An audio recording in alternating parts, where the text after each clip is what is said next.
আমাদেরকে যদি কেউ হুমকি ধামকি দিয়ে মনে করে সরকার পতন করবে, আমি আপনার মাধ্যমে মাননীয় সংসদ নেতার উদ্দেশ্যে বলতে চাই, আপনি খালি হুকুম দিবেন। মাননীয় স্পিকার, আমি একটু বলতে চাই যে আমাদের সম্মানিত বিরোধী দলের সদস্যবৃন্দরা এখানে রয়েছেন, তাদের অনেকেই খুব সুন্দর বক্তব্য দিয়ে থাকেন, সেটাকে আমরা অ্যাপ্রিসিয়েট করি। কিন্তু তারা সংসদের বাইরে এবং কিছু কিছু ক্ষেত্রে সংসদের ভেতরেও যেভাবে বক্তব্য রাখছেন, তার মাধ্যমে যে বিষ বাষ্প ছড়ানো হচ্ছে, সেটির একটা প্রভাব কিন্তু আমরা বর্তমান যে শিক্ষা প্রতিষ্ঠান ক্যাম্পাস যে উত্তপ্ত হয়েছে, সেখানে আমরা তার প্রভাব একটা দেখতে পাচ্ছি। সেখানে বিভিন্ন জায়গায় তাদের ছাত্র সংগঠনের যারা রয়েছেন তাদের সাথে বিভিন্ন সংঘর্ষের ঘটনা ঘটছে, অনেকেই সেখানে আহত হয়েছেন এবং নানা ধরনের একটা অস্থিরতা বিরাজ করছে।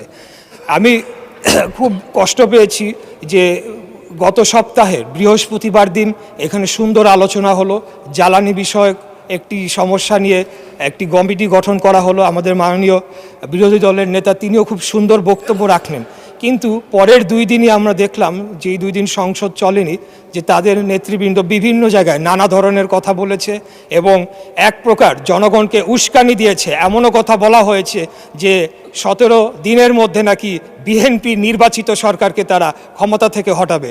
তা আমি আপনার মাধ্যমে এই সংসদ এবং জাতি যারা সকলেই লাইভ টেলিকাস্ট হচ্ছে, সকলেই দেখছে, আমি তাদের উদ্দেশ্যে বলতে চাই যে 2008 সালের নির্বাচনের মাধ্যমে এই সরকার ক্ষমতায় আসে নাই, 14, 18, 24-এর মাধ্যমেও এই সরকার ক্ষমতায় আসে নাই।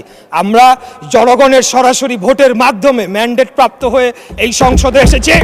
আমাদেরকে যদি কেউ হুমকি ধামকি দিয়ে মনে করে সরকার পতন করবে, আমি আপনার মাধ্যমে মাননীয় সংসদ নেতার উদ্দেশ্যে বলতে চাই, আপনি খালি হুকুম দিবেন।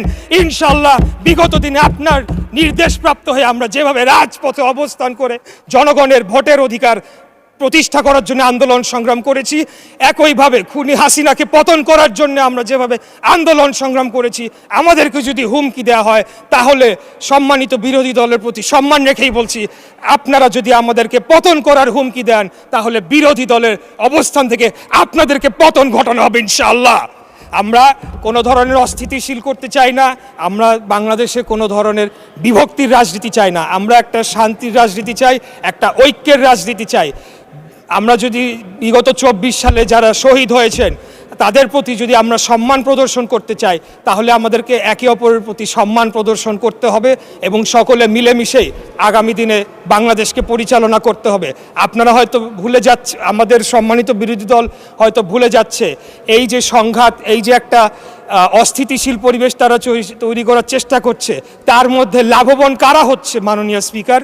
তার মাধ্যমে লাভবান একমাত্র ফ্যাসিবাদের যারা দোসর, যারা পলাতক রয়েছে, তারাই লাভবান হবে। আর তারা যদি আবার কোনোভাবে বাংলাদেশে ফেরত আসে তাহলে কি অবস্থা করবে যারা তাদের বিরুদ্ধে আন্দোলন করেছে, লড়াই করেছে, সেটা আমি আপনার মাধ্যমে আমি প্রশ্ন রাখতে চাই। তাই আমি আর যেহেতু সময় সংক্ষিপ্ত, সময় বাড়ানোর আবেদনও করব না। ইনশাল্লাহ 5 বছরের জন্য নির্বাচিত হয়েছি, আরও সুযোগ পাবে কথা বলার, ইনশাল্লাহ কথা বলে যাব।